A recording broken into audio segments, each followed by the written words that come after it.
Пред да ја дадете вашата изјава, би ме заволила за ваше име и презиме. Кристијан Велјановски. Што мислите, каков беше овој настан, како се поминавте на денешната дебата, некои заклучоци и импресии?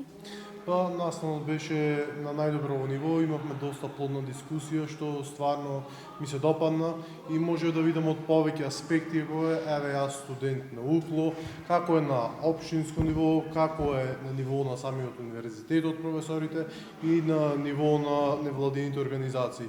Секој си има своји проблеми, ние како студенти мислиме дека сме најзагрозени, а тоа всушност има и другите полиња кај што и тие се загрозени, тие всушност сакат нас да ни помогнат, ама ние така малце гледаме ова не чини, ова не треба, ова не се прави и треба малците сами од себе да земеме чекори, да постапиме нешто за да имаме заедна добра соработка. На денешната дебата се изкаже многу проблеми, се искоментира многу проблеми, но не се кажа конкретни решени за проблемите. Што мислите за тоа? Па, затоа мислам дека веќе се отпочна дебатата и тоа е добро да имаме некој почеток. Дебатата беше долга и еве, иако заврши, се уште се дебатира, ова мислам дека еден почеток кој треба да се продолжи и да почнеме да донесуваме и заклучоци со кои потоа може да преземе некакви акции. Ви благодарам.